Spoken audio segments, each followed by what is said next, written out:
Hi guys, I am here in beautiful Pasadena, California, actually in the driveway of the one and only Dr. Drew, where we just finished an awesome special conversation in his living room, and I can't wait for you to see it. Here's what we talked about. Many things. Of course, his media career as Dr. Drew. It has been, it still is awesome and incredible, helping millions of people. And also, don't forget this, he's done this entire thing while remaining a practicing physician. So we discussed that. We discussed politics on a national and a local level, especially here in Los Angeles, where he has a ton of ideas about the homelessness and how to fix that and the mental health crisis. Listen to Dr. Drew about that. Also, we got pretty personal. Dr. Drew surprised me, opened up about some of his childhood trauma and how that trauma has helped him become and maintain empathy as a physician and helping, so many of us, millions of us have benefited from the empathy that was created from his childhood trauma. So we go all over the place in this episode of the Sage Steele Show with Dr. Drew from here in Pasadena, California. I know you'll enjoy it as much as I did.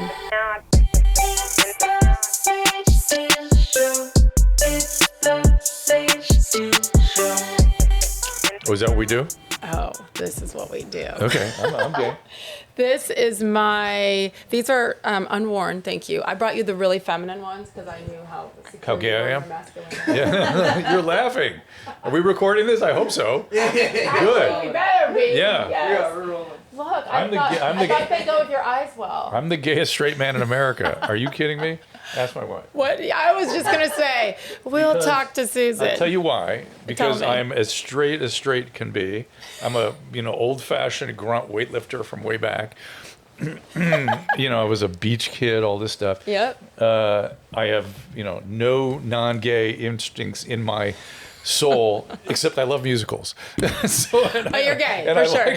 I like gay things. I just do. And so our buddy Dave Rubin and I, we convene on a lot of stuff we like together. So. When you say I like gay things, yeah, that besides music, musicals, yeah, not just music. Musicals. I go all the way. What does that mean? Can you please explain? I like gay things. Quote of the day. I don't really know about it until my straight friends call me gay for liking these things, and that's a compliment coming from them. Yeah, I don't mind. Listen, this is the world we live in now. You got to take it all. We should be very fluid, all of us. Oh, we are though. It just means that I like art, essentially. Yeah. Why should that make you gay? But I'm not, let's say I'm not that into fashion, but I will take care of myself. Yeah. I like the gym. That's a kind of a gay thing when you get right down to it. But I don't hide it, and I have lots of gay friends. So.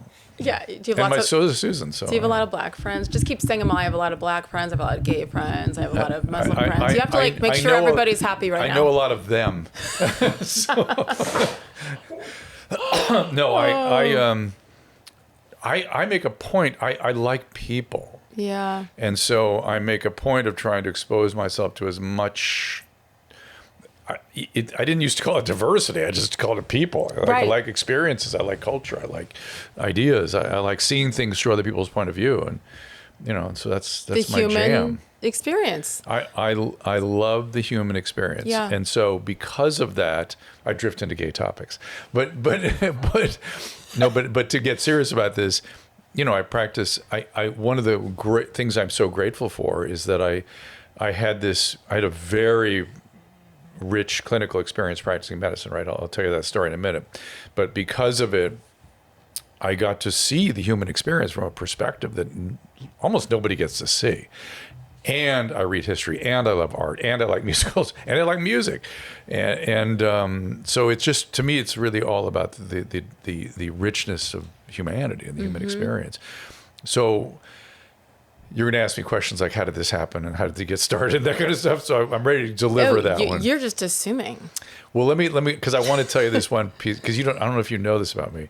And by the way, there's no one on earth I'd rather spend time with than this woman. So this is just a joy for me.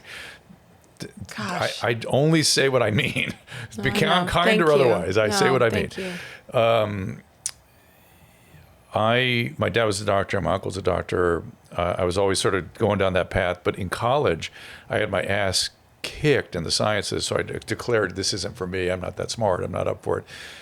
did arts and theater and all kinds of other stuff for about a year and a half, was incredibly unhappy, thought, maybe I am kind of good at that science stuff, and kind of found my way back and really got serious about it and had tremendous science training. Got to medical school, was so joyous every day I was in medical school. I just kept thinking, oh my God, I'm so glad I'm doing this. This is so important, this work. And because of that, bought deeply into the ethic of the time, which is patient comes first. You're just a doctor all the time, 24/7. That's it. You are on the line all the time. No one can substitute. If you hand off, that handoff better be done completely, and you better be still watching. And so as I got out into practice, that workaholism really kicked in. So I was doing ICU medicine back in the day when general internists could do ICU. I did hospital medicine, I did outpatient medicine. And then I would do the second part of my day at around, day would start about 5:36. Second part would start about 2 or 3. I would go to the psychiatric hospital, and I ran their medical services and eventually took over their addiction services till about 10 p.m. And that was every day. How? I know. I don't know. That went on for years and years. And to this day, I just think, how did I do that? But because of that, I got this incredibly rich experience of the human experience. I saw the psychiatric, the medical, the death and dying, everything I saw. And no one doctor gets to see that today. You're either doing hospital, or you're doing outpatient, or you're doing in the psychiatric hospital, or you're doing addiction medicine. I did it all simultaneously, and it was just this incredible experience. So there's sort of nothing I don't have an opinion about as a result. Because you've seen it all. I've seen it all. That's exactly right. And so what I tell people now is, hey, listen, I'm a time traveler. I come from a different time, and I've traveled into the future to tell you about bad ideas, which we have a lot of these days. And where things have gone wrong compared to when we've done things right in the past. And we did a lot of things wrong in the past too, trust me. And then radio came along, and all of a sudden that was 5 nights a week. And that forced me to come home for dinner and then go back out at 9 o'clock and do radio till midnight. Did that for 30 years. And then when television came along, these producers showed up and said, we want to turn your radio show into a TV show. And we're like, I don't know. How do you do it? Sounds interesting. Everything for me has been, okay, sounds interesting. Let me see if I can make something of this. But I said, you're going to have to do it on Friday afternoon and Saturday afternoon, because that's all I have. And that's when we did Love Lines. And they did it. We did 4 to 6 shows a day, Friday and Saturday afternoon, for 5 years. And that was Love Line and MTV. My goodness. So that's sort of how it got going. I think back to the beginning there, and not just physically, when I said, how did you do that? But mentally, when you go from the intensity of the ICU and emergency situations, potentially, right? Yeah, and then what do you, like, get a coffee and go over to the psych ward? I mean, that's quite a transition. Just one is a lot. Yeah, this is going to sound a little weird, but I was very good at what I did. And so it didn't stress me out that much. But because part of what I did that was good, I was constantly allowed contact with the nurses and the patients, and so I was constantly getting information and adjusting and responding, and I had consultants in and whatnot. So it was and I'd done it all. I'd done it. So there was nothing that was sort of surprising or stressful, because it was kind of routine for me at that point. But I had to keep constant eye on the ball. Is that sound bothering you, or is it? Oh, we just ignore all the sounds. Right through. Yes, all right, it's the only sound. The first sound I've heard here in okay, we have Los planes Angeles. and helicopters here. Exactly. So, and I should, as long as I took the break, I should check this real quick. That thing probably. All right. It goes constantly. Buzzes the whole time. But that's I still live. Now, back in the day, I had a beeper. I remember the beeper. And because of the pager, now, keeping in contact the way I did, the pager would go off, I'd run to a phone. Because if people were calling me, it was important. So I'd immediately flip into action. And the pager would go off day and night. Now, I hate text. Can I say fucking hate text? You can. I fucking hate text because I have a physical reaction. It's like the pager going up. I'm like, okay, what do you want? And it's like, there's some nonsense. It's like, text me if you really want to reach me. Otherwise, send me an email. Yes. So isn't there a pill for this? there is a feeling? mindfulness would be the answer. Yes, but exactly. So, I think it's incredible, and I'm sure that you have sat down and reflected on it. But to go from what you said, all the gay stuff, right? Kidding, the arts and the music, and totally kidding. Calm down, everybody. And we have friends that are gay. Yeah, exactly. And some people would have ignored. Okay, science is calling me back here. I was so unhappy. It was not for me. I don't know what I was doing. I was a kid trying to find an identity. Right. And but what I managed to do was integrate all these things. And so radio was sort of an expression of that for me. What I really like is public speaking. I like moving an audience, and I like educating and changing and moving them. And so radio was that. And that's why radio was so satisfying for me for all those years. And when it originally started in 1983, what motivated me was two things. One was I was deep in the AIDS epidemic. I treated tons of AIDS patients because what happened back then is the younger doctors got all of it because we were trained in it. The older, anybody over about 35 as a physician, you'd have to retrain because there was so much going on in HIV and HIV treatment. It was intense. But I did. It was such a dark chapter too. The only people remaining to tell the story are people like me or people that lost someone they loved, because it was just, everyone died. It was 100% fatality rate. People miss that. They forget that. That's why COVID was like it's a 1%, 2% fatality. Yes, let's get serious about this. But wow, we were through one with 100% fatality. What is it now? What is AIDS? AIDS, it's 100%, not 100%, highly. It's a chronic illness now. It's no longer an acute illness that you die of. I, as a third and fourth year medical student, was routinely telling wonderful young men they had 6 months to live. Routinely, and I was never wrong. They'd come in with their first episode of pneumocystis, and there was nothing for us to do. My goodness. Yeah, that's why when people take aim at AZT, it gave us something. We could maybe get their, yes, with terrible medicine, lots of toxicity, but we could extend their life another 3 months while we came up with other antivirals.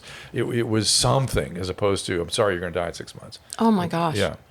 I know it's part of what you do, but how do you say those words? Death and dying? To another human being. So what I do, well, when it's a young person, I'm devastated. I'm as broke up as anybody would be. But when it's an older person, which is mostly what I deal with, that has lived a good life, I try to coach everybody up on the dignity of death, and that there's a time to celebrate a life. That if you have lived a life well, and people live in their 80s and 90s now, that's miracles. It's a miracle that we can do that.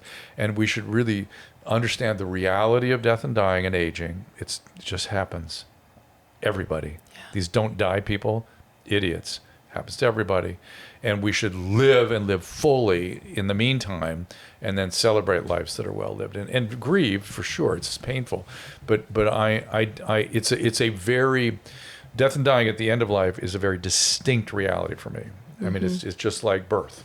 It's no different for me. It's just another part of life. But you initially, as a doctor, sharing that news with someone had to get used to. I mean, would you bring it home to Susan? Like, how do you let that go? Because remember, as a physician, you see a lot of death and dying, a lot in training. Third, fourth year medical student, you're seeing a lot of it. And when I was a third year medical student, I do have a memory. I was on a neurosurgical ward, and a kid rolled in from another hospital, and he was brain dead on a ventilator. And the family was outside. What are you going to do? What are you going to do? And our resident, he was a junior resident, he wasn't a senior resident, neurosurgical resident, stood in front of the family, kind of pacing around, looking like, well, look, I just have to say this to people all the time. He was horrible. And his family was just like destroyed.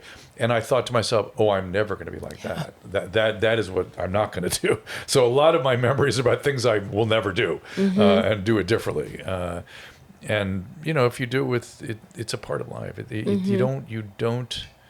I don't like it. I don't know. There have been times when I've been shocked by it, and I may have been on the phone or something, and that will affect me the whole day. But the empathy you have was evident the first time I met you in person, which did not surprise me because it came through on the TV screen and radio for all these years. I feel like That is what makes you so unique, along with the fact that you're still a practicing physician right now, despite all of the things that you do. Like, it's insane. I have no business being out there if I don't practice medicine. That's sort of my feeling. I mean, but most don't. I know. I can't do that. I just can't. I mean, plus, when you're practicing, you're staying in touch with your colleagues. You're like kind of very complicated. There's so much stuff going on in medicine.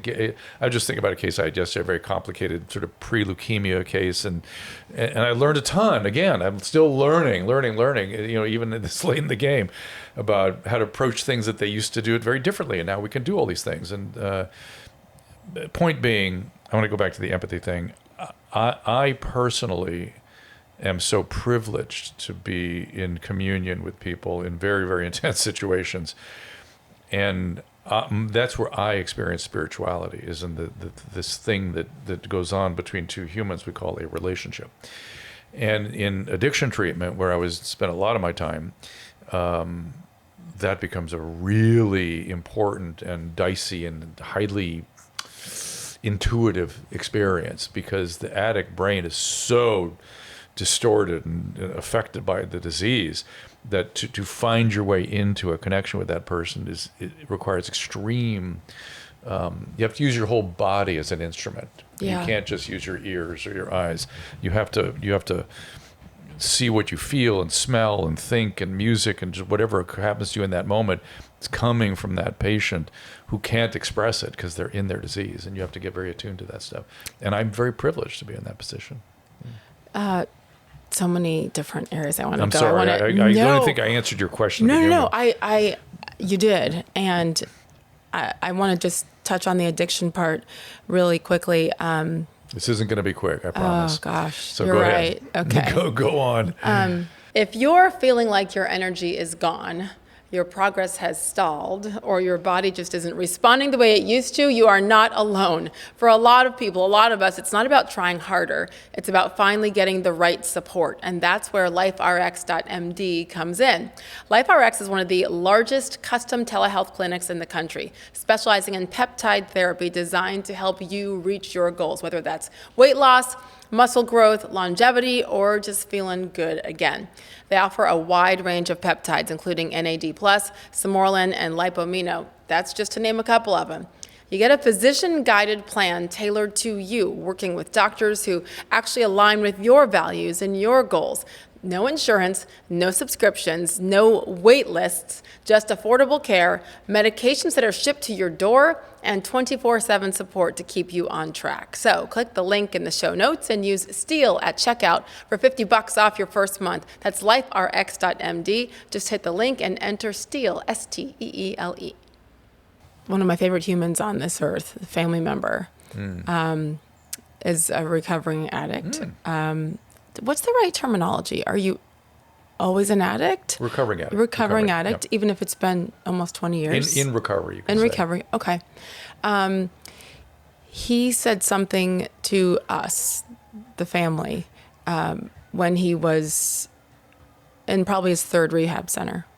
And he said that it kind of pissed him off to go to these AA and NA meetings. Robert Kennedy tells me the same thing, because I hate him. I have to go every day. Yes. He said that to me when I sat down with him, but then you stick with it because you know what happens if you don't. Yes. With this person, he didn't mind the meetings per se. What made him mad is what he perceived as was a lack of accountability. Oh, accountability is a part of the recovery.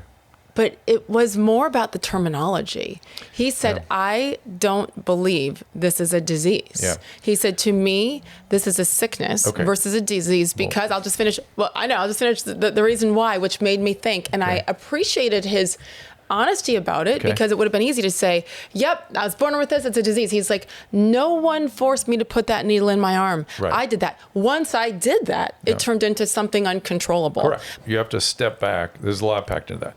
You have to step back and go, look, you can't know whether something is or is not a disease until you define disease. So I don't want to put you on the spot. I've literally been in university settings with attending faculty, and I propose that they give me their definition of disease, and they can't do it. I can't. If you look at Harrison's book of internal medicine, at the very opening, they try to do it. It's a weak definition. Wow. So let me give you a definition that I think is inclusive of all things that should be considered a disease. It is a complex relationship between the genetics of the individual and the environment, and that relationship results in a state of abnormal physiology. We call that pathophysiology.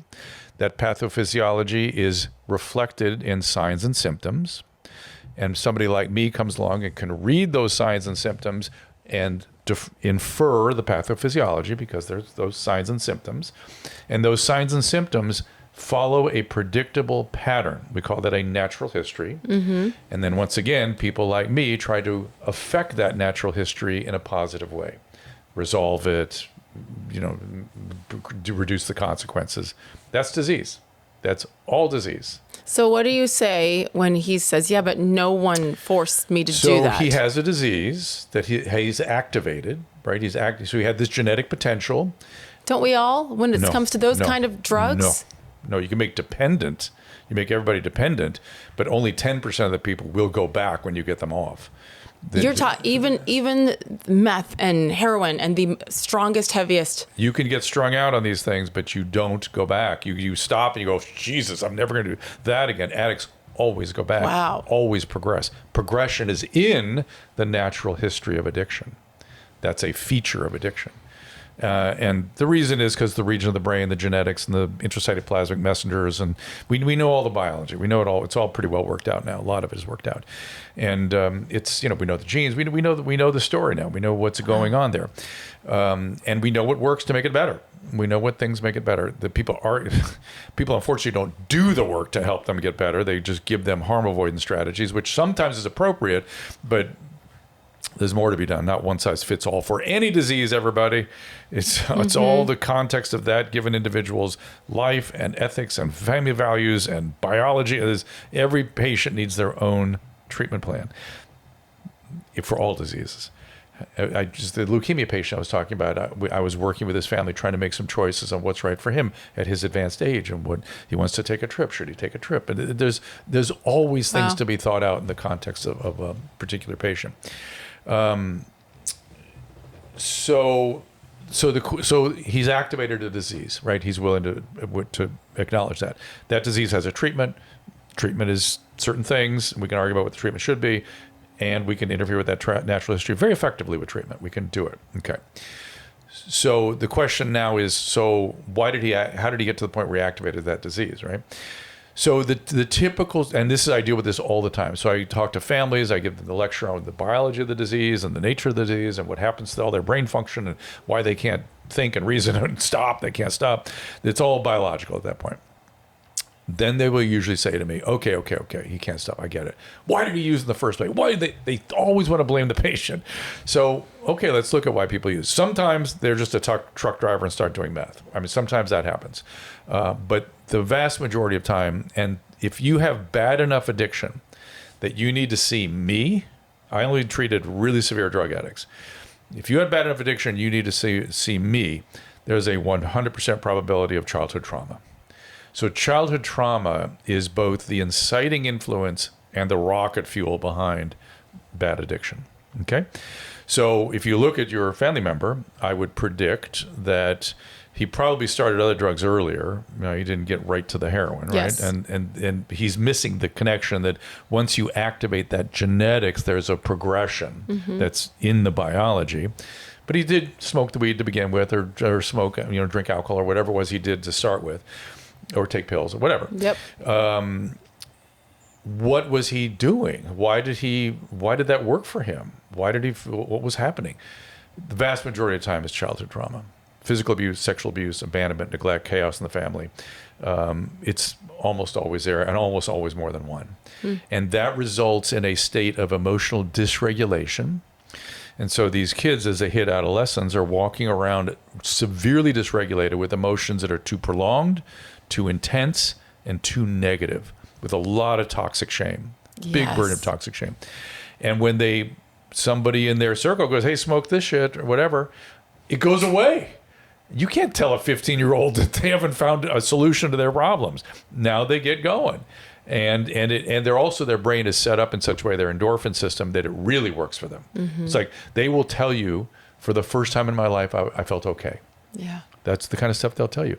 And they're young adults or they're adolescents. They can't regulate at that point. They don't have frontal lobes not developed. They can't go, oh, that's not a good idea, or I can see where this is going. All they know is I feel okay for the first time in my life. Yes. And now it's on. The shame is devastating. The toxic shame that they're from childhood trauma? No, I think in this particular case, forgiving himself for going there in the first place, for ruining his life for any certain amount of time, that period of time that then certainly affects everything after that, for disappointing your extended family, for giving away other opportunities. Like how long has he been sober? 19 years. And he still feels all that? It's better, but it is there. It is there. And I don't know how much therapy he has had and really dealt. There's been some. There's certainly been some. So that may still be toxic shame from the trauma. He needs. There's so many good trauma therapies now, EMDR and trauma-informed care and neurobiofeedback. There's so many good treatments, and the shame just goes down when you treat that. Do you think most addicts need that therapy? After they're clean?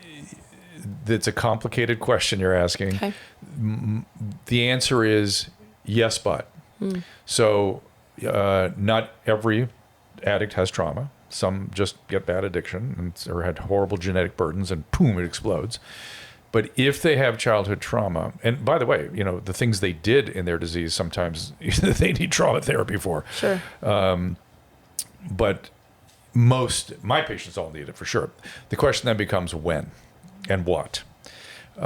Most bad addicts do not remember the first 6 months of sobriety. So to do stuff in the first 6 months is nonsensical. And even in the first year, it can evoke things that make them go use again. So you want to be very careful and very specific with where you apply this. And again, each individual case has to be assessed on its own terms. And there's sort of trauma light therapies you can do, and there's sort of psychoeducation things you can do to help them kind of realize, what was going on and why they did what they did. But certainly all my patients need that for sure. I object to people doing intensive psychological services in the first week of sobriety. It makes no sense to me at all. No.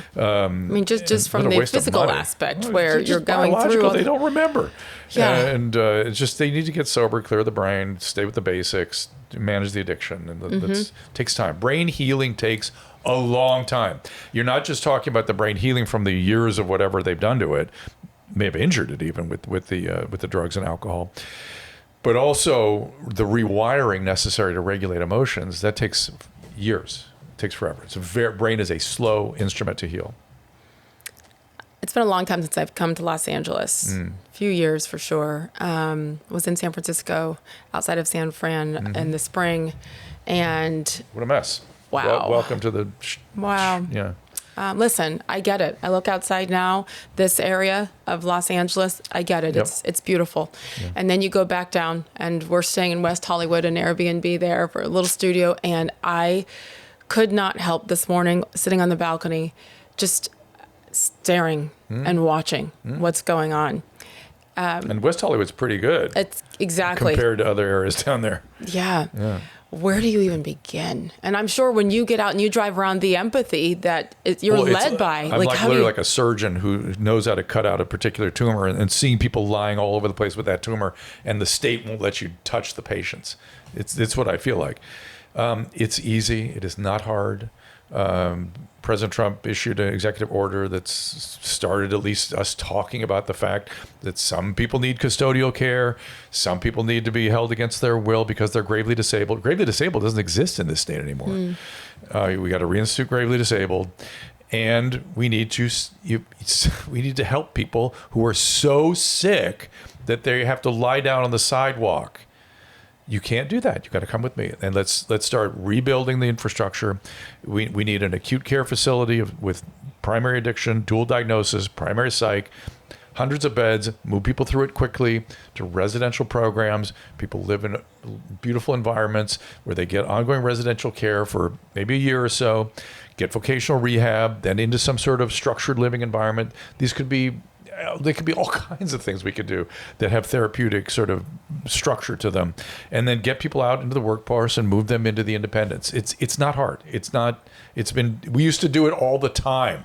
It's how psychiatric care worked all the way from 1950 to maybe 1990. We had no problem with it. But you didn't have this many patients walking the streets. No, we didn't let it go this far, Yeah. and we need a lot more psychiatrists. We need a lot more beds, and we need to take people by the hand and go, please come with me. Let's go. Let's take care of Doesn't it this. also start with, and this is what our family friend, doesn't it also start with the patient wanting that help? Because I was told by them, Yes. you can do and say all that you want and Yes. bribe me and drag me, but Right. if I'm not ready, it's not going to work. That's true. And so what we do in this city is we give them heroin and give them rigs. And remember, progressive illness that ends in death. I don't care who's doing the drugs. I know who's giving the drugs. I don't care if it's a doctor administering an IV. There's still a progressive illness that will end in death. That's the nature of addiction. And so this idea that, we'll just let them use it, give them their drugs, they'll be fine. It's still a progressive illness. Yes, you have to, we got I don't know who's coming up here. Somebody's backing a truck up into our house. Right up the driveway. It's all right. But I don't, yes, you have, but a patient has to want to get better. So when do they want to get better? Begs that question.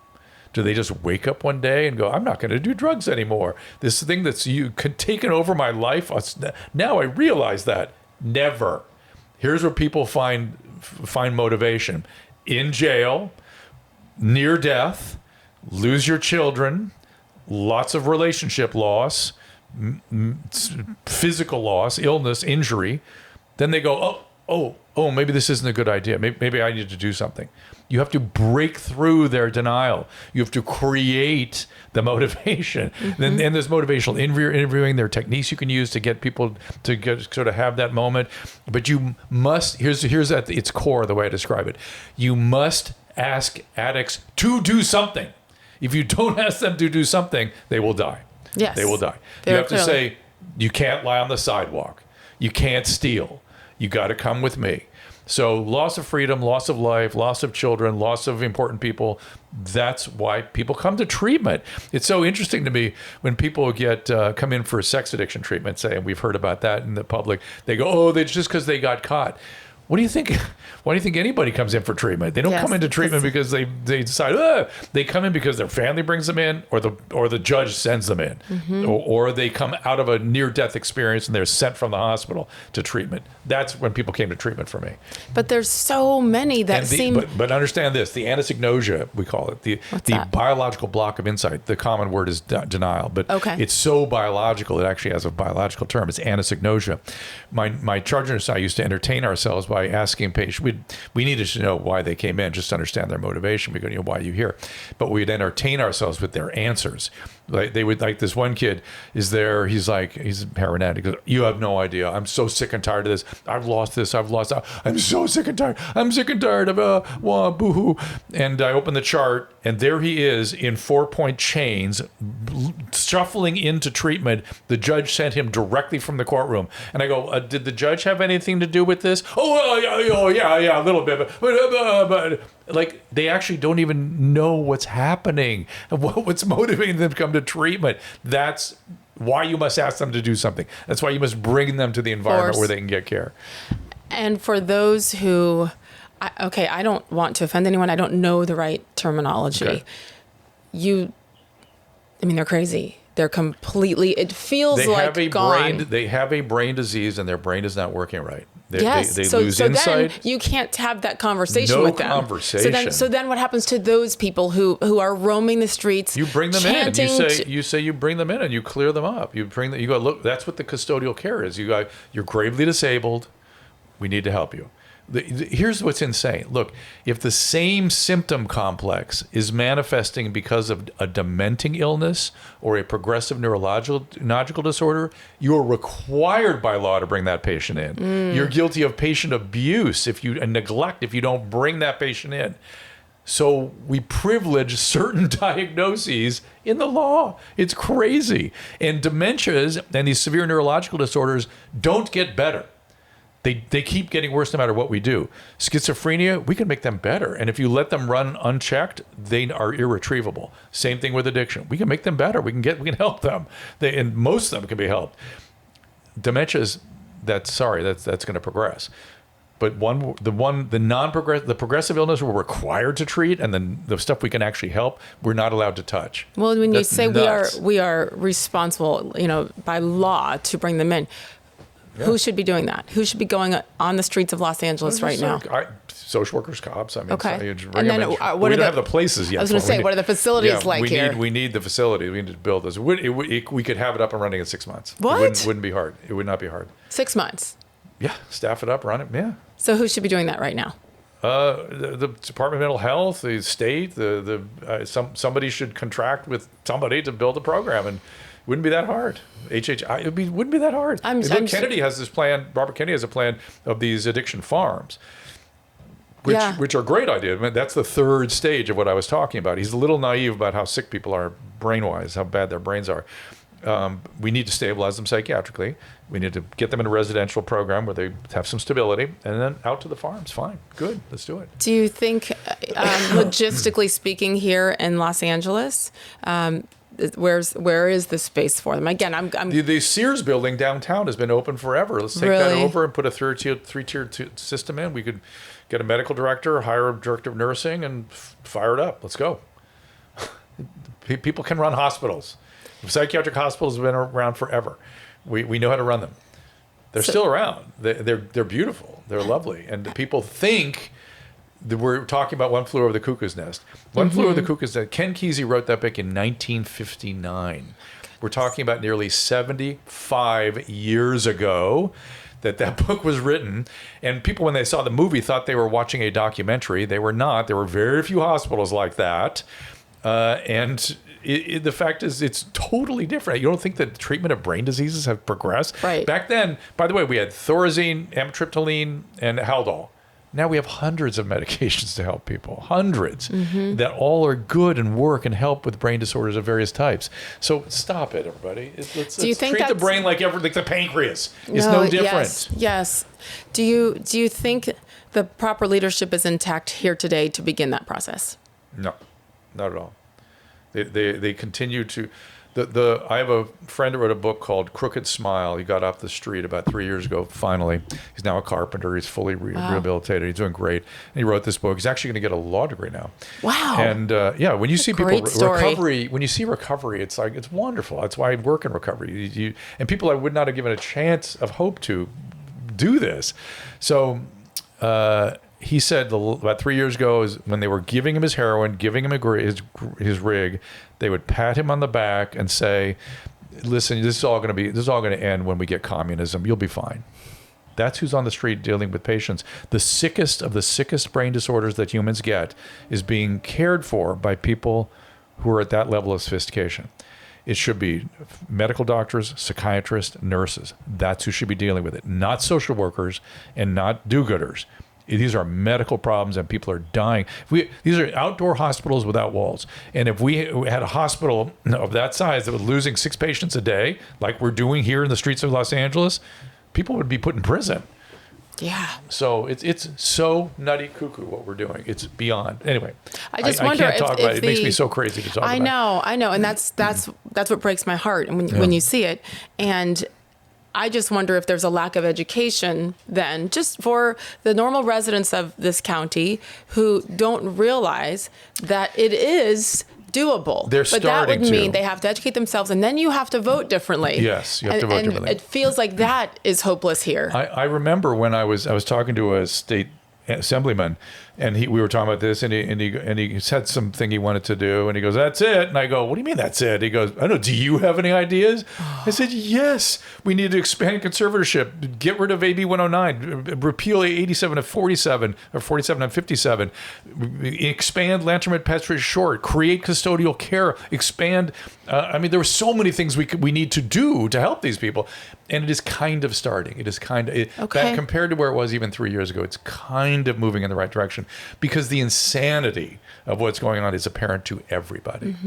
This housing only thing is just, because even that people that are advocates are going, turns out we put them in the room and turns out we're not done. Yeah, you're not done. Well, the big picture that the world knows about. Yes, you see the homelessness and you hear about it even if you're not here. And the fires and the water shortages. And by the way, if four walls could treat the most severe psychiatrically ill patients, my job would be so easy. Yeah. I just put people in rooms. That's all. We would have no need for psychiatric hospitals. Just put people in hotel rooms and they'll be fine. That's insane. That's insane. I'm sorry. Fires. Yeah, no, it's a mess again, here. For people to fully educate themselves and not stay in their bubble when it's uncomfortable sometimes to come out and say, okay, am I, in my own way as a single resident, you know, somewhat responsible, because we see this, the problem keeps getting worse, but we keep doing the same thing, which is the definition of insanity, right? You get what you voted for. So why do you think there is hope here in Los Angeles for people to become educated and make a change with their vote and get the right people in to help? I think, I don't know about getting the right people in because I've given up on the California voter. So that's the part. You have given up on that. I've given up on that. But I have faith in reality. And I'm seeing reality start to reassert itself. Not that there is, like, let's look at the Sydney Sweeney thing, right? I was saying that yesterday about that ad. I was like, that's reality. People like looking at her, men like looking at her, women like looking at her, and they like buying the things that they like looking at. Yes. That's the way it goes. Yes. That's how humans work. You can pretend you can do the ideology all you want. You're not going to sell your product. So reality comes in. Okay, it's one of the wonders of capitalism. It's the invisible hand. It always requires people to stay in the real. And so when it comes to homelessness, you can't deny what's happening here. People are running around with machetes. People are getting harmed. These people are so sick. You can't pretend it's something else anymore. Because for a long time they pretended it's the stress of being on the streets. Of course they're like this. All right, stop it. Nonsense. So that is beginning. There are community groups organizing. San Francisco being the model for this, that are going, enough. We'll take care of it. They're taking care of it themselves now. Oh wow! Yeah. The people are doing it. If you had one message for Karen Bass, Mayor of Los Angeles. Yes, I have one message to all the California representatives. Will you please govern? Will you please govern? We need transportation. We need streets. We need. City of Pasadena does a pretty good job, by the way. That's why I'm acutely aware of this stuff. Our trash is good. Our fire is good. Most people don't complain about the Altoona fire because the response was good. It was a tragedy, an act of nature, but it wasn't because of failures of the system. People did their job. They worked, and we did the best we could. We have things that work here in Pasadena, so you can see it in juxtaposition with Los Angeles, where nothing works. I was going to ride a horse. I used to have a radio show across town. I was going to ride a horse to work one day because I wanted to make the point that the streets are more suitable for a horse. Oh, my goodness. 100%. So the freeways don't work. They've narrowed the lanes in the parallel side streets for bikes that I've never seen a bike in. And emergency vehicles can't get through. And the streets are in decay. They're falling apart completely. And so the side, as you go along, there's just potholes everywhere. It's ridiculous. And we don't have snow here. Why are there potholes in a place with no weather? Right. It's insane. So please govern. Please govern. Stop worrying about all the things you like thinking about and worrying about. We need police. We need safety. We need roads. We need transportation. We need the basics of government. But she knows that. Gavin Newsom knows that. People are screaming and going crazy. I don't think he does. I think they're so sad. They're so into their ideological sort of bubble about feeling good about talking about things. No more talking. No more talking. Just pragmatic solutions for government. Just govern. If what's his name, Rick Caruso, knows how to save a fire zone, do what he did. Do that. Figure out how to do that. How to fund that. That's all. Do the basics. Don't worry about everything else. Why do you stay? Exactly what you're looking out here at. I can't. Plus, my patients are here. I practice medicine here. We have our granddaughters here. We have a full life here that we couldn't really. Be very hard for us to live somewhere else. We do spend a lot of time in New York. It's home. It is home. I mean, you were born here originally, weren't you? Deep roots. And thank God for Pasadena, because without Pasadena, I don't know if I could. You might not. Yeah, I'd be in Orange County. That's where I would be. Yeah. Yes, that seems like a different country. It's a different country. Completely. Two of our sons live there now, and they're both so much happier since moving there. Guess what? You go. Have you driven down Orange County lately? Yes. When you hit the county line, the roads open up and start working, and everything's clean. It's like you like walking into Oz. It's like, oh, I'm not in Kansas anymore. It's the same state. It's so crazy what's going on here. I think, and then it gets mocked. Oh, that's where all the right wingers live. It's not true, though. It's not true. It's definitely more red than anything there, up here. but it's traditionally been more red there. Yes. But it's not so much now. But they work. They govern. Yeah. Where does your empathy come from? Actually, it is the result of having been the subject of empathic attunement. When we have triplets, and when our kids were one of our kids needed brain surgery. It was we were in survival mode already, and then it's just my anxiety went berserko. And one day Susan called me at work and she goes, you need to see a therapist. And I'm like, I know, I want to. It'd be good for my work. It's important I do it, blah, blah, blah. She goes, no. And the hair stood up in the back of my neck. I was like, okay, I hear you. And I put the phone down and I called somebody else. I got a referral. I went. And I stayed in therapy for 11 years.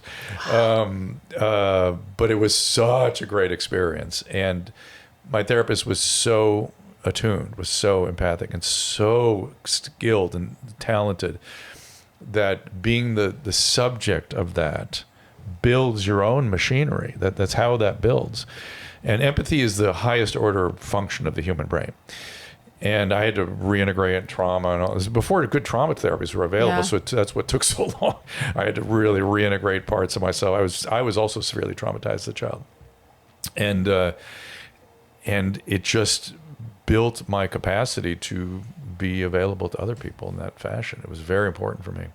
And so as a result, because I would have uncanny experiences as a patient in the therapeutic context where time would expand and contract and things, very, very wild stuff. And I thought, but I just would tolerate it. I would just learn to be able to be in it. And so in working with other people, when you have trauma, parts of yourself wall off. There's literally the wiring disconnects, but that part of yourself is still there, and it communicates various ways with the outside world in uncanny ways. And if you're in anybody who's been in a deep therapeutic context will have had these experiences where you have feelings or you hear music or smells that are just not you. you cannot, because you're so clear where you are and your boundaries are. You start to go, oh, I don't normally have pain back there, and you learn in a skilled way how to bring that into the room with the patient, and go. And what they will often do, is they'll move right through it because it's so matter of fact to them. Yeah. That's just part of their chronic experience. Like I remember I was like, "Is this meaningful to you? I'm having this pain back here." This one woman goes, "Yeah, well, that's my dad used to kick me over. She'd kick me there." And anyway, because it was like, that's not just next. If she wasn't denying it, it was like, well, of course you know that because I live with that all the time. Like she was in it. But it was a way to connect her. Or I've had other patients freak out when I bring stuff up and get upset and things. And I think, maybe it wasn't the right time to bring it. But I've never had an experience where it was wrong. I've had people come back the next day and go, "How did you know?" Really? Yeah. I don't. It's just you're some part of you is communicating to me, and I'm just here to receive it. But it gives you a place to connect now. That you can connect to that part of them. Start to bring that back into the room in a way. How did Dr. Drew put the doctor aside as a father with a baby who had a brain tumor? Oh my God, it was terrible. It was just, I can't even think, almost can't even think. It wasn't brain, it was an arachnoid cyst that wasn't a tumor. Okay. But it was... needed surgery. Needed brain surgery, yeah. But it was full success. That kid's a lawyer, a piano player and all this stuff now. Crazy. Football player. Overwhelming, just in sort of survival mode, like constant PTSD, constant acute stress, constant. Oh my God, it was terrible. How long did it last? The process last from diagnosis to not living in fear anymore. Probably for him. 4 months or so. Oh, I can't even think about it. It's just excruciating. He was 2? He was 1. He was 1? Yeah. And you have 2 other babies. I know. It's triplets. Unbelievable. But I think that's the part that I'm fascinated with, because you are who you are, and you're a fixer for everybody else. Yeah, no, look, ask my wife. I'm just a husband. You're just reduced to that, humanoid. I have some special knowledge and some special experience that helps me, really helps me follow treatment plans and things. It helps me do the things I'm supposed to do because I understand the context for them. But it doesn't mean I don't have to do them. How did Susan handle that? And you as a couple? We really are right now just reassessing our life and trying to understand how we got through all that. Neither of us fully understand it. We were just in full on survival mode. And my workaholism, don't forget that. That was in full blossom, full bloom. Did you sleep? No, not for years. Not for years. Are you sleeping now? I have my ring. I study my sleep every night because I'll tell you, I think when you get older, it gets much more important. You can kind of deal with no sleep when you're younger. But did you have to take time off of work? Because you're still practicing. We would take time off, and even before the kids. I remember we'd go down to Cabo or something. We spent like 4 days. It would take me 2 days to kind of come down, 1 day of vacation, and then the next day of dread at the going back. Mm-hmm. But during that time when he was sick, did you have to set the practice aside? No. Yeah. No, I had to keep going. I couldn't. There's no way. I couldn't. I was, at the hospital for him and stuff a lot, but I still also had to do my shit. Why at that time were you dealing with PTSD? It wasn't PTSD. Well, so because I had childhood trauma, I was kind of carrying around PTSD all the time. And then this set it all off. I didn't realize that's what was happening. It just felt like acute stress, but it was probably reactivation of complex post-traumatic stress. Bringing things back. So you had not dealt with that? No, it was not till, when did I go into therapy with all that? Probably 6 months later, when we were on the other side of it. Of him. We were done. Yeah. We were sort of out of the survival, and I was still. Certainly nothing you ever would wish on anybody. I'm having trouble thinking about it right now. I wonder if the gift from that was you having to focus on yourself and going into that therapy. Yeah, yes, that's what triggered it. Mm-hmm. It's true. God, youth is an amazing thing. You can tolerate a lot, and certainly I could. I was very resilient and very able to tolerate so much, and I had a good instrument, and so, I could do all those things. I read that, and I didn't realize this about you, that you had anxiety, high levels and attacks episodes. So this is when you were young. So here's my story. So my mother was abusive, emotionally abusive, when I was from 2 to 9 or so, and it left I didn't understand what had happened or what was happening to me, but I found workaholism and hyperachievement like junior year in high school, and it solved all my problems. So that's where it all came from. It's like your friend with the addiction. I'm sure the drugs solved his problems. Yeah. Workaholism solved my problems. For the first time, my mood was good. I felt good about myself. My identity was sort of focused. I'm having horrible pains in my stomach thinking about all this stuff. I got to tell you, but it's fine. It's no problem. And so in college, I didn't have the workaholism. I had the workaholism, but I didn't have the hyperachievement quite thing. I was sort of just nobody, working hard academically, and I started getting depressed. And I thought, I must be doing the wrong thing. I'm not up for this. And in reality, the male brain needs to develop to be able to do the kind of academic work that was required of me. I was not there yet. I think when I came back 2 years later, one of the advantages was I had a more developed brain as a male, and I could really do it then. I was shocked at how well I could perform. And it was, same person, but not only was I recommitted, I could do it. The performance was just there. And so like I said, I decided that I must not be up for this. I'm going to go follow my whims in music. I'm going to go become an opera singer. That was for a minute. I was going to do that. All these things I was experimenting with. And then I really got depressed. I started having panic attacks, like like just disabling panic attacks. And I didn't really know what was going on. I had a sense it was psychiatric, but I went to, oh my God, my college at the time. The psychiatric services were in the bell tower, in the belfry, literally in the belfry, bats in the belfry. And the medical services were down by the tennis courts, and it was run by some retired farmer doctor who was sort of donating his time.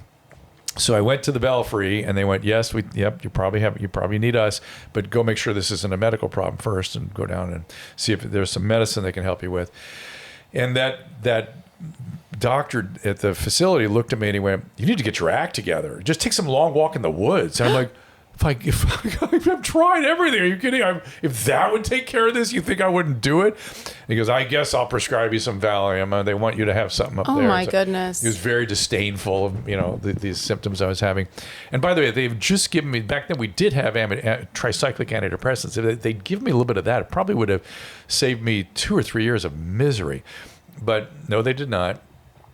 And I was sort of mismanaged from then on. I really was mismanaged by everybody.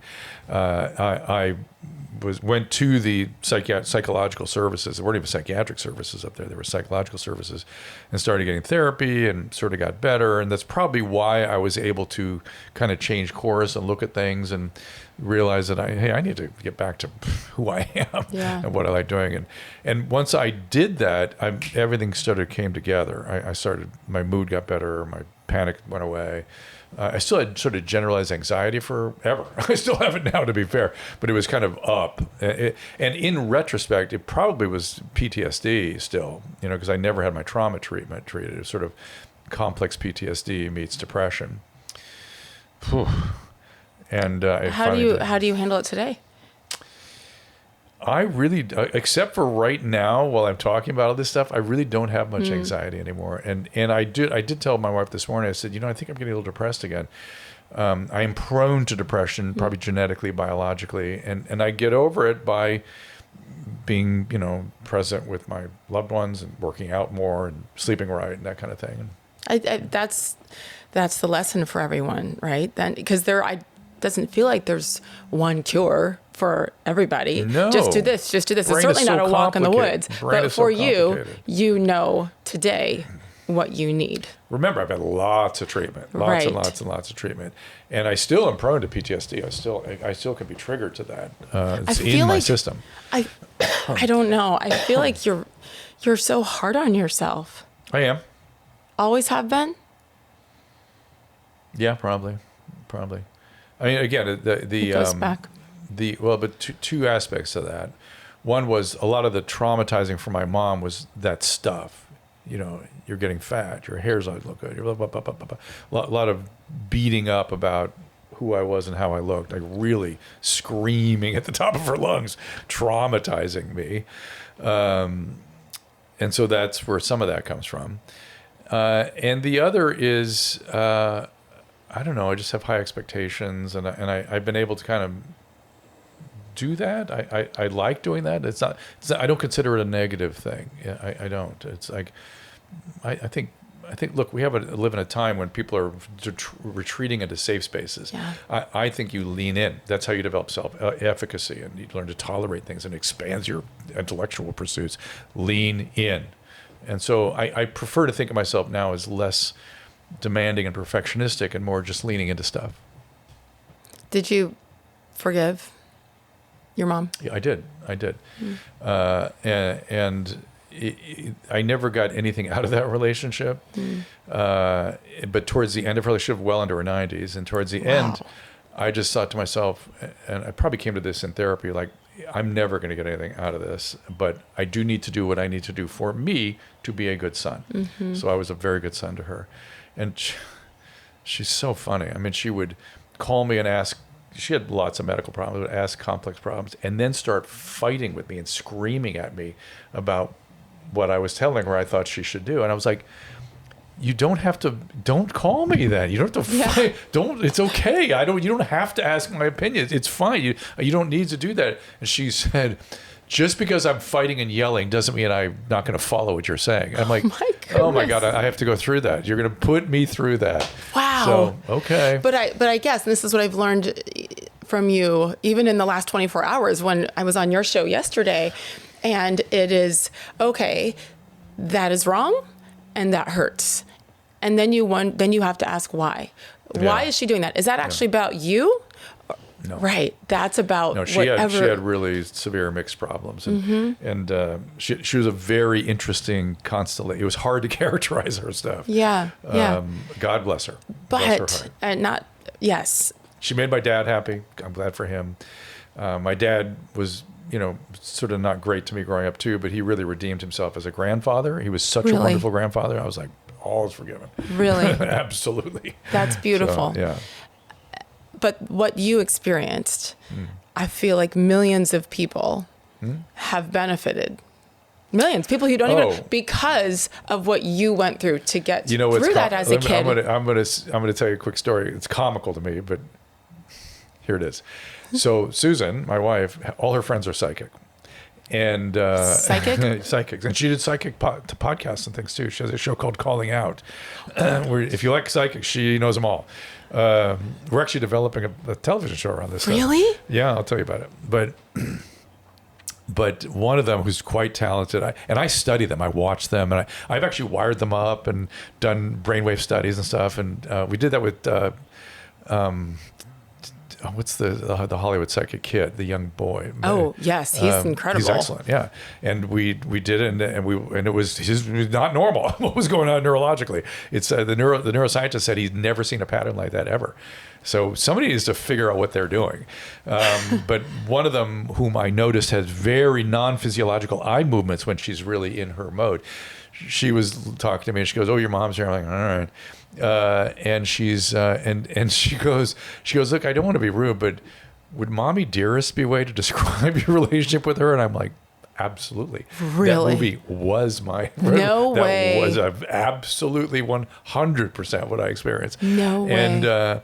And I went and I was, "Yep." And she goes, "Well, she's here," and she says, "Well, she's sort of sorry, but not really, because things turned out okay. We did pretty well." No, she said, quote, "We did pretty well." I thought, that's it. That's my mom. That's it. Yeah. And I actually had a very vivid dream where a letter came in from her, like it was written in this beautiful handwriting, kind of took my breath away. And at the end it said, "This life is grand." And I should really remember that. I should stay with that. That was like a message from her. Because that's exactly the way she would talk too. This life is grand. And I thought, you know what? The letter was that everything will be fine with everybody, like my kids and stuff, because I do worry about everybody. So, how did all of that affect you as a parent to these 3 babies that came into the world all at once? It made me hypervigilant and anxious as a parent, I'd say, and perfectionistic and whatever, But your relationship with them, I mean, they're all right around here. They may each have their own opinion. Thankfully, they're all different people, and so they'll each have their own opinion about that. But I just think it's beautiful how you have it is a choice, right? What? On how you choose to use what happened. And we all have something, right? Well, no, but it's a choice, but some of it is just it is intergenerational transmission of trauma and parenting styles and information is a thing, and some of it is inescapable. But like my focus on education and stuff like that, that was just in me. I don't know how to do otherwise. I feel like you could have run from certain things, and you eventually got there. Even yesterday, the conversation we were having about it was the story of the 2 gay men who somehow adopted a baby boy, but then he was a... One was pedophilia. Pedophilia, yes. And I was pretty black and white about it. And no, he had a history of this. Yeah. Why didn't they research it to find it before they allowed him to bring a little baby home? And maybe they did. And maybe they did. We're still learning the facts, yes. Yeah. And you said yes, and I just don't want to toss him off yet, right? And I loved that about you, because there's a real hesitation until it is 100%. Not just 100%, because I've seen irretrievable people become wonderful. You said you described your friend with the addiction as this wonderful person. They are generally wonderful people. They get a horrible illness that makes them do horrible things and puts them in horrible condition. But I get to see who they are and where they really become, and it's why I got in the field. These transformations are spectacular. But I am just sick and tired of everybody, the mobs being the judge and jury, and that everything being, that people basing their opinions on what they see on the internet. We don't know the facts yet. Let's let it out. I mean, and what I said was, and this people could argue with me about, that sometimes childhood pornography in particular is part of a sexual addiction where they end up there, and that can be treated. That is not pedophilia in the sense of a preference. That's an addiction that sends them to bad places, like every addiction. And I don't know what she has. And I don't know if you even, and you said, well, I still think they shouldn't have kids. I said, okay, I can accept that, but I still want this story to be fully fleshed out before I make a decision. And that's the part that I mean, where with the empathy. People are complicated. Everybody's been turned into a cartoon figure by the media. And if you're a cartoon figure, you're Sydney Sweeney, did you see the video of her running, crying? I don't know if it's real even. We don't even know what's real anymore. Yeah. But she's like, oh, I'm just a person. I'm here with my kid, my dog, and you're attacking me, and I'm just a person. I just did an ad, And I thought, yeah, she's a kid. She's 25-year-old, and she's being attacked. And they feel at their liberty to attack people because these public figures have been turned into cartoon characters. Yes. They are not cartoons. They're humans. And we shouldn't be treating any humans like cartoon characters. I understand public figure, you take on a certain responsibility. We do, but still, you if you're treating somebody like a cartoon character, your humanity is suffering.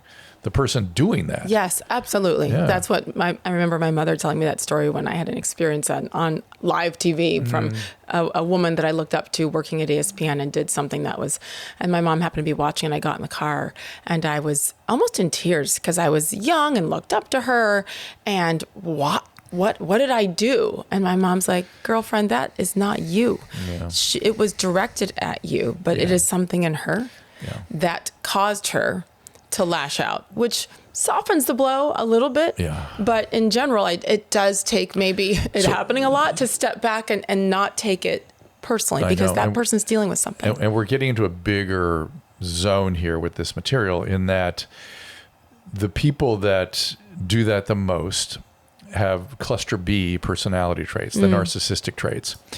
And we are in a pandemic of that stuff now. And so much of what we are the object of is either projection. It's really, I'm actually doing that stuff and I'm going to tell you you're the one doing it.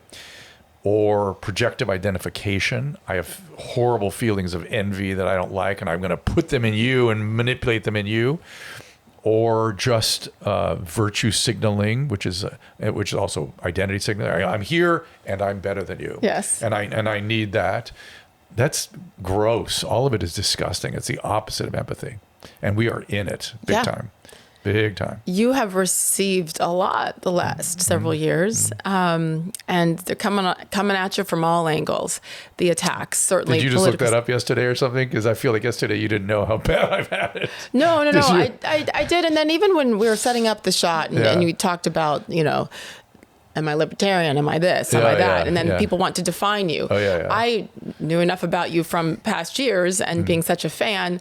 And then you just watch. You watch on the internet and you watch what people say and do. And you're like, my goodness, this man is obviously here to help others. And you're still getting attacks. Oh, yeah. How do you handle that? I think some of it is, used to be at least, that people have their own ideas of what is and not okay for a doctor to do. And I was always going into environments where my philosophy was, look, the people that are watching, listening to radio and rock radio in particular, those are the people I want to reach. And I need to get them to listen. And I don't know how to do that. But people that are funny or that know how to create music, they know how to do it. I need to tag my caboose onto them and then get into those environments so I can reach these people. Yeah. And that's always been my philosophy. And people have varying degrees of discomfort about that.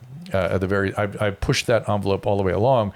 I think just firmly enough. I don't think I've overstepped anywhere, but I think that's what makes people uncomfortable. I think, And then people just have a lot of envy and jealousy and stuff. They love attacking people. That is something that is not mentioned enough either. Because Envy. Let's even define envy versus jealousy. And jealousy can I try? And I won't use any of the right terminology. Please, go ahead. Well, envy seems softer than jealousy. It's like it's reversed. You're kidding. Well, think about religious injunctions against envy. Oh. Think about it. Every religion, envy, venal, sin. Envy's a sin. Not jealousy. They'll say, "Do not covet thy neighbor's ass," but I mean, that's sort of jealousy. That's sort of, but if you actually take their neighbor's ass, now you're into envy. and so envy. So let me define it. Jealousy is, Sage is so successful. Oh, she has what I want. That makes me uncomfortable. I'm going to work hard to get that too. That's jealousy. Envy is, Sage has so much that I want. I'm going to bring her down. That bitch. I'm going to get her. That's envy, man. That is the most destructive human. Whatever we call it, we know that there are these two different things, right? Mm-hmm. And when you need to take somebody else down because they have something you don't, that is there are no more destructive emotions than that. Mm. That's it. Have you lost friendships, relationships based on these criticisms of the last couple of years and people who don't like your opinions? Sure. And I mean, because I was kicked off CNN, nobody would have me except Fox. I would happily go over to CNN. I'm moderate. I'd go over I use various news outlets. I used to be on everybody. I used to do all the news outlets. I didn't know that some places I was welcome and not. Gutfeld, I did him back in Red Eye back in the day at the same time as I had a show on CNN. Crazy. I mean, but I was forbidden now from appearing on any of these other things. Fox encouraged me, so that's where I end up, and people don't like that. Yeah. So for those of us who, I don't know if me talking to you will have a thing. Maybe it will. Might. I don't know. Who knows? I don't know. I hope not. You had your hair touched, man. That's 3 days in a row now. 3 shows in a row where the hair thing is going to come. It fascinates the hell out of me. But go ahead. And me too. The fascination with hair.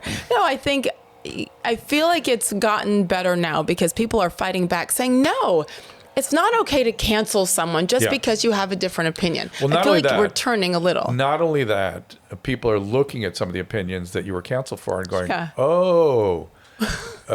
maybe you were right. And then people that have sort of supported you all along will say thank you for sticking with it and staying and continue to speak your truth, Have you heard that? Yeah, a lot. It does seem a little more rare. In fact, it's funny. No, it is a lot because what is that noise? Someone's I can't imagine what that is mowing lawn or something. I've been in the public long enough to see fame to me is an instrument. It's an instrument that I get to go use to educate people and do these creative things that I'm so grateful for. What a weird, crazy thing I've been able to do and make a living at it. And I cannot be thankful enough. But because there's never been any blueprint and I'm not planning an audience or anything, I just sort of, these opportunities come to me and I sort of think, well, okay, I'll try that and see if I can make something good out of it. And as a result, I've been through many different ways with different audiences, right? It used to be different. 18 to 26-year-old kids. I mean, that was for a long time. Yeah. And then as those kids got older, it was sort of, 30 to 50-year-olds. And then there was Celebrity Rehab. And then Teen Mom was all women, 25 to 40. And then they got older and now they're 40 to 60. and they've all kind of gone away. And now it's almost exclusively, I can't walk across a casino in Las Vegas without 65-year-old men stopping me. No way. So Tyrus has the old ladies, I have the old men. But that's all Fox. I know that's what, and they always say the same thing. Thank you for being willing to speak up and stuff. Yeah. Yeah. I think when it happens enough times, you start to say, oh, okay, I can handle it. And I'm still standing the next day. Well, you get used to it. You do get kind of used to it. It's still painful. It's still painful. It still hurts. And especially with the relationship part. But what I have found, and I don't know how normal this is, but you get to the point where, yes, you get used to it. And therefore, I'm like, my circle's a lot smaller now. Mm. And maybe that's easier. Maybe that's a blessing because you can try to find a silver lining in some pain, right? Yeah. But you can give the attention to the people who are your... I think the way I would say it is it makes you focus on your priorities. Yeah. You see, reset your priorities a little bit. But like, even yesterday I made some comment about Sydney Sweeney. Did you see all those comments? And they go at something that I used to be unable to tolerate. They start attacking my professional standing. And when I was, seeing 60 patients a day, that was deep. That was outrageous to me. I was furious when I would get those. Do you not see what I'm doing? Yeah, and now I'm like, whatever. It's like, okay, that's you don't get who I am. You don't know what I've been through, and I'll be happy to tell you and share it with you, but you just don't understand. So, and it's usually younger people that really don't understand. True. So, but just for you to list off all of the things, and I know there's a lot that you left out there, all of the things that we all know that you were doing along with being a practicing physician the entire time. What you probably been asked this before, but I just wonder, with so much on the resume, so many important accomplishments that have nothing to do with television, what has moved you the most? Well, I just yesterday got my lifetime certification as I don't know if I'm a fellow or just certified by the American Board of Addiction Medicine. So I'm now at the very, very, very top of the addiction medicine professional status. I also am a fellow at the American College of Physicians. It took me a lot to get these positions. Congratulations. I was an assistant yesterday. clinical professor of both medicine and psychiatry for many years. But when I bring that up now, the university goes, "You're not that anymore." I'm like, okay, all right, I'm not that anymore. But those positions were deeply meaningful to me. Those were things that took so much to attain, so many decades, and then particularly as an internist, I'm an internist by training, teaching through the Department of Psychiatry for like 10 years. I thought that was pretty cool, and I took it pretty seriously. So those things are actually, everything else has been a creative exploration that I've really enjoyed, but they're not meaningful like those sort of professional achievements. Have those you are ever hard, man? Those are so hard to achieve that stuff. And I worked so hard at it, and I thought it was so important. That's the thing I think we've lost in medicine, that thinking how important this job is. My peers, we thought we were doing the most important job on earth. This was it. And that we need to subjugate ourselves and anything, or comfort anything, all for the patient. And I don't feel like we do that anymore. I think COVID taught us that most doctors are just employees. Which is painful. The fact that they sent people home and said, "Yeah, come back when you're blue," I couldn't believe it. I could not believe it. I mentioned this to you yesterday, and we're going to wrap up here in a second. I can keep trust. going. I would love it. I know you have plans today, and the fact that you welcomed us in here I'm good. is such a blessing. I go into a little bit of a zone with you. I love it. I'm so honored. Lost my train of thought. Well, that means we'll have to keep going a little while. We'll find a way back to it. Where was I going? Find a way back to it. So, what else? What else do you want to hear about? Wait. Give me your last 10 seconds. It'll come back. What did you just say? What else? Celebrity rehab. I knew. Yeah, he's a celebrity rehab fight. So listen, celebrity rehab. There's a lot to talk about there. But I'm going to talk about it. So they came to me with that. Okay, I care.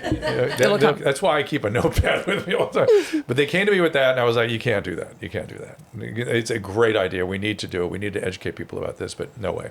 The producer's like, "Oh, let me talk to the hospital." They left him out of the room. They're like, "You can't even bring cameras in. You can't have a camera around a hospital. Are you kidding me?" And then they keep coming back to me. Well, maybe we should do it. But they were like, well, let's pitch it. So see what. And then VH1 showed interest. I'm like, oh shit. And I thought, there's that residential program up in northern Pasadena. A psychiatrist friend of mine owns it. And I wonder if I could just take my team and take over one of their wards, and we'll just do it there. And they can use their policies and procedures and nursing and stuff. And I went up and talked to the psychiatrist. And he was like, "Oh, it sounds like fun. Let's do this. We need to help people see what this is."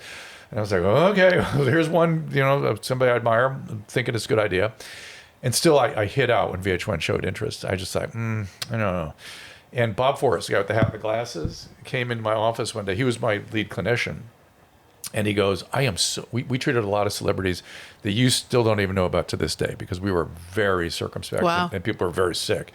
And he goes, I'm so sick of the news and the entertainment news presenting our patients as out on some sort of an excuse or some sort of spa vacation. They are sick and they work hard, and these are serious illnesses. And you know what? We need to do a TV show where we show that. And I was like, Bob, I said, I don't know if you know. He goes, what? And I go, somebody's approached me to do this. And he goes like this, he goes, we have to do it. He smacked his hand down. He jumped up and he walked out of my office. And I was like, we're going to do it. And I was like, okay, here's another one that I thought, well, maybe I'll go back and talk to them. And we just kind of kept moving forward. And all of a sudden we were doing it. And I'll give you an insides thing here, that even then I was very nervous. I was like, oh my God. Every day I would start group with, are you okay? Are the cameras bothering you? Do you want me to put you down in the hospital down the street? We can do this. Are you all right? You're right. And they were all like, yeah. I realized after a while, celebrities, even addicts, understand what they're standing up for when they get in front of a camera and do this kind of thing. It's not mysterious to them. Even though it's difficult material and stuff, they are willing participants, and they signed huge consents, and everybody in their life signs consents before we took them in. And then finally, Mary Carey, after about a week of me going, "Are you okay? Are you okay? Are you okay?" Leans into me and goes, she's the porn star, and she goes, "Drew, I've done just about everything in front of a camera. I know what this means. I'm okay." Oh my gosh. I thought, oh, that's right. They do know what this is. And so he calmed me down. I was like, okay, you all get what the camera means, what it's doing for you. And they all had this incredible transformation, which I never, ever expected. And it was a blessing. And every season it was the same thing. They ended up wanting to do well so they could be an example for other people. That takes courage. And I could push them and they wouldn't leave treatment. Normally addicts bolt if you push too hard. They just go, fuck you, I'm out of here. I could push these guys hard and they'd stay because they wanted to get paid and they want to be on TV. Sure. Okay, good. Sure. Fine. But I don't care why you're here, just as long as you stay and do the work. But then it sounds like, and yeah, I mean, I remember seeing those clips, like by the end, it wasn't just about them. It was what you said about helping others, and they realized that's why we did this. And but they realized it too, and they wanted to be a part of that. So the word trust. Brought this up to you yesterday when we had the author on talking about vaccines and the medical industry as a whole. Something else that I wanted to bring up with you too today.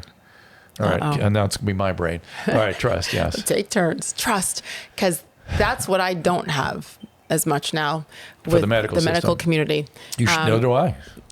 Well, that's scary. Yeah. Trust has to be built.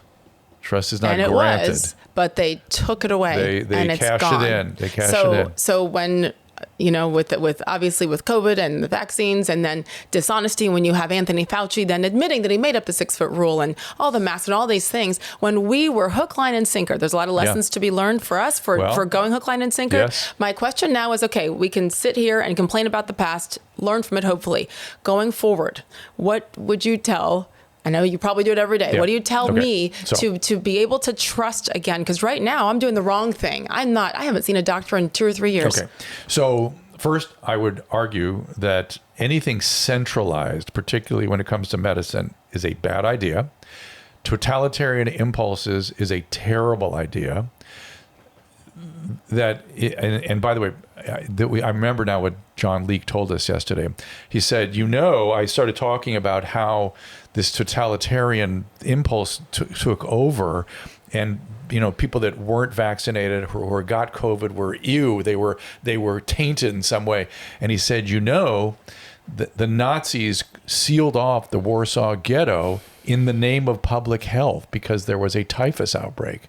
And I thought, of course. That's that totalitarian impulse. Yes. And the bottom line is social ill is always done in the name of good. We're doing what's good for everybody. Yeah. Always. So understand that. Do not comply. Keep the speech going. Speech is the remedy. Then in terms of rebuilding the trust, which trust but verify, take time. Work with individual practitioners who are willing to think autonomously from the mob, from the centralized authority, from the employers, from the insurance company, and be honest and direct and make decisions with you over time. And let it go for a while. See what you think. It's going to take a while. But the medical decision should be doctor and patient, not anybody above the doctor telling the patient what to do. That is insanity. That's disgusting. So I bet you will rebuild pretty fast. And you may change doctors and any doctor worth their salt wants you to change and be happy, right? They want you to be happy with your healthcare. That's what we all want. So find someone that you're comfortable with first and who is thinking. People of my profession has started looking everything up and stopped thinking. You want somebody who's paying attention, empathic, and thinking about you and your case and your values, your family system, the socio-historical context, your religious, your spiritual, all of it brought into the decision-making with you for your medical care. I'm thinking back to that moment with you as a third-year resident and realizing how completely removed that doctor was from telling the patient. I was a third-year medical student. I'm sorry. I'll never forget it. And for you to feel what he wasn't doing for this family, that matters to me. You can be the most brilliant doctor on earth and an expert in this and that and say it all, but if I feel like you're just a robot and I'm not a human being to you, like I'm out. And I understand it's such a difficult profession for doctors right now to survive it's impossible. Oh my God, it's impossible. You can't make a living. It's terrible. And especially the role that you're talking about. So I don't really care if the neurosurgeon is a robot. I want the neurosurgeon to do the best possible surgery, okay? Yes. But you got to have that primary care person there doing the care and communicating with you and buffering the neurosurgeon and helping you understand what's going on and make choices.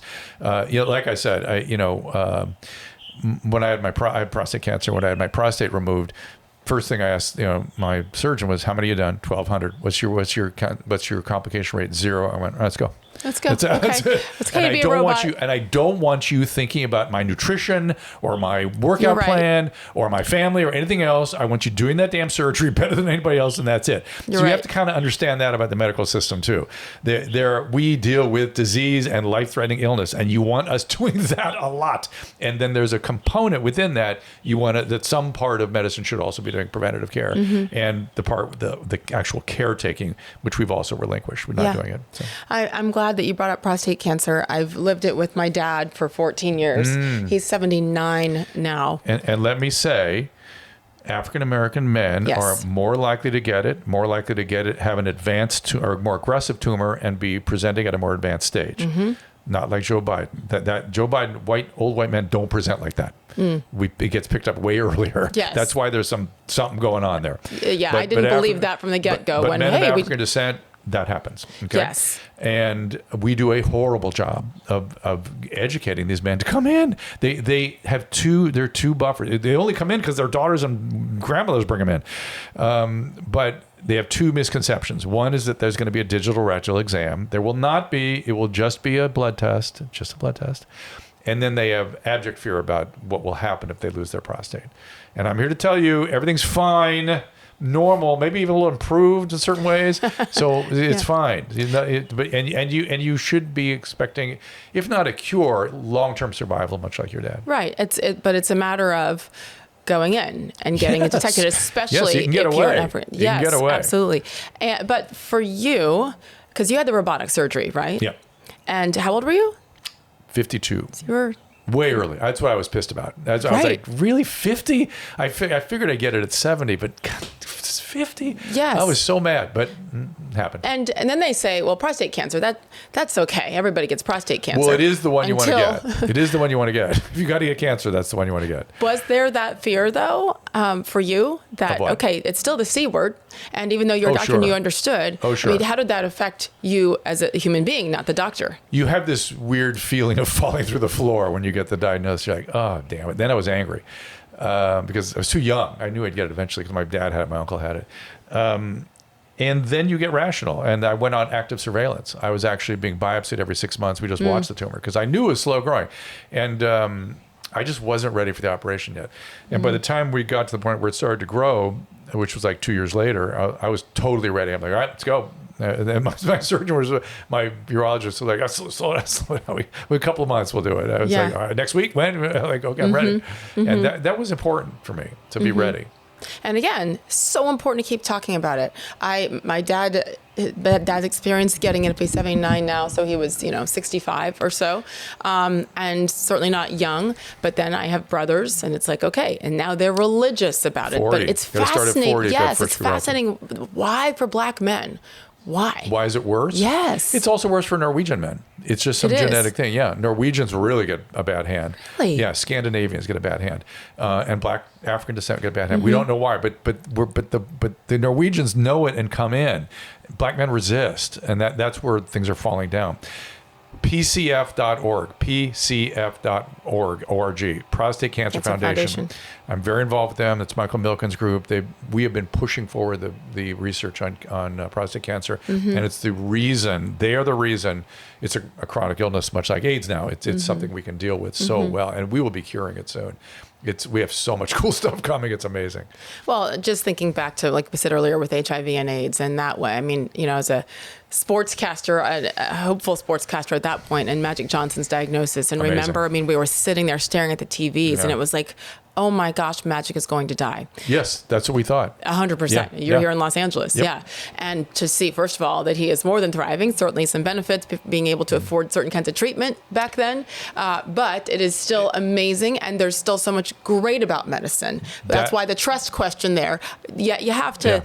I have to be careful because there's obviously so much more good and people committed to saving lives every single day.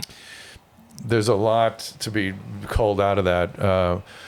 One is you said that Magic got special treatment. That's a routine treatment now. He got treatment that's just routine now. And there's much even better treatment and more specialized treatment available.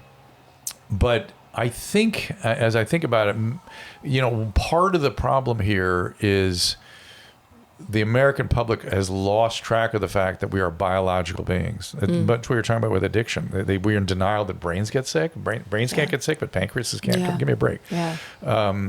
And so we have to be more, I think COVID brought that out a little bit more realism about, although we became histrionic about it, it at least brought up some awareness that we were biological and we die. And this denial of death thing that's going on is deeply disturbing to me because you miss the opportunity to live then. So focused on not dying. Yeah, and you'll be and you will be sorely confused. You will not die well. It will be a very painful process for you. It's part of living. If you don't want to die, you don't want to live. It's really that simple.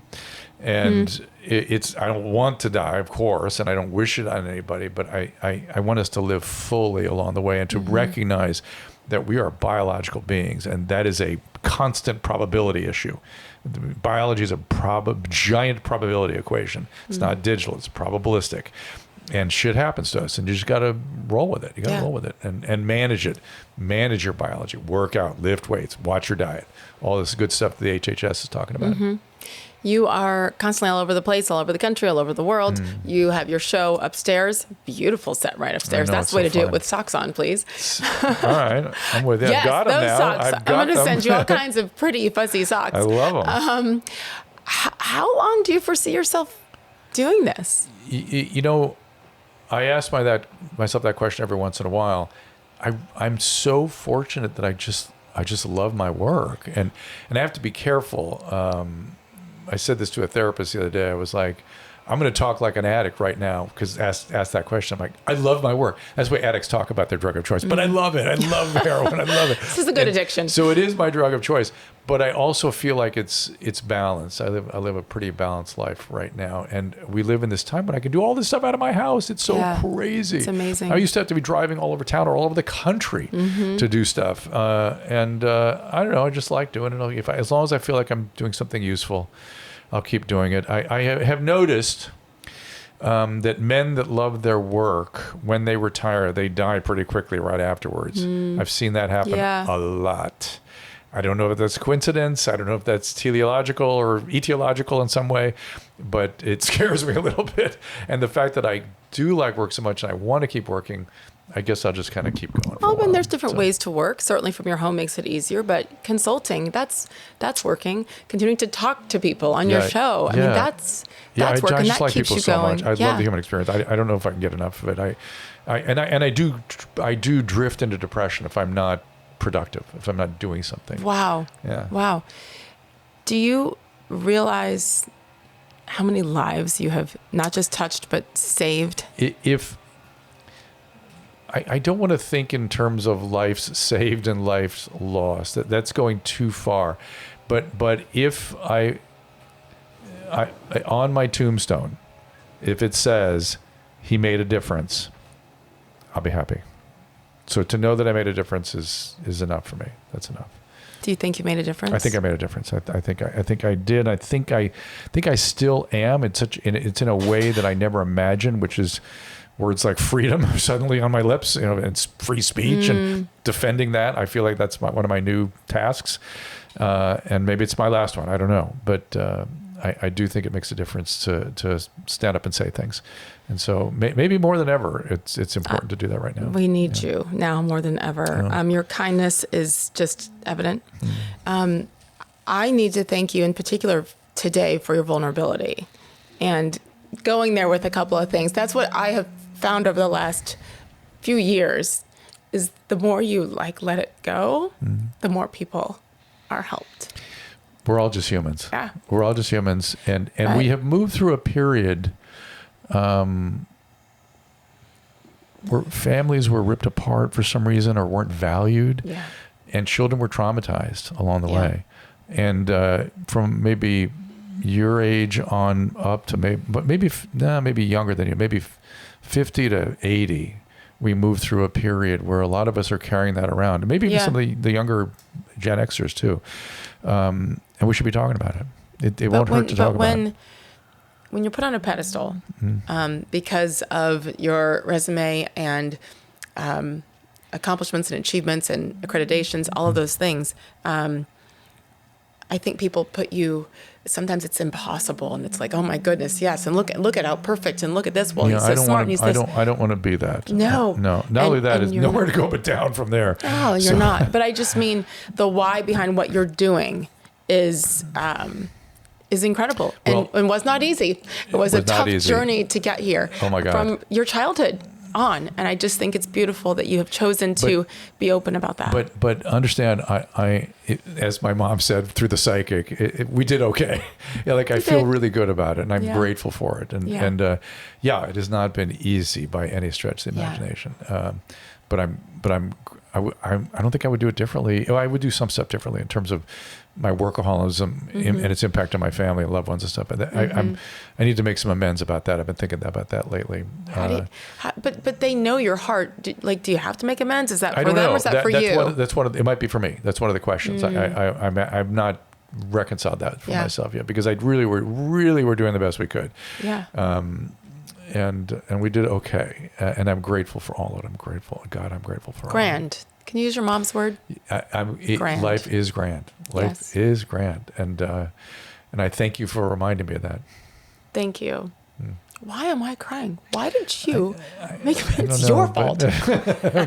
But I don't. Thank you. But it doesn't. You know why? Because I can hold it. It doesn't scare me. It doesn't. It's just who we are. A work in progress. All of us. And if you're not, by the way, if you're all, for those of you that are really well put together out there, I'm sorry, but I'm not that interested in you. You're very boring. But then think about it. I mean, what is drama? What is a play? Sick people acting sick. That's really what it is. Oh my gosh, and you're so right. It's just all the reality shows, they select for people who are so great. Yes. I was watching one of the dating shows yesterday. I'm like, oh my God. I couldn't sleep. It's everyone's traumatized and the personality problems. I'm like, oh. And you want to help every single one of those. No, I don't want to help them. I just want to call it out because people hurt people if they've had that stuff. Hurt people. So, all right. Thank you for welcoming me and us into your beautiful home. You bet. Thank you. Anytime. Literally anytime. Thank you. Oh, careful. Did you hear that? I mean it. Don't ignore the knock on the door. I mean it.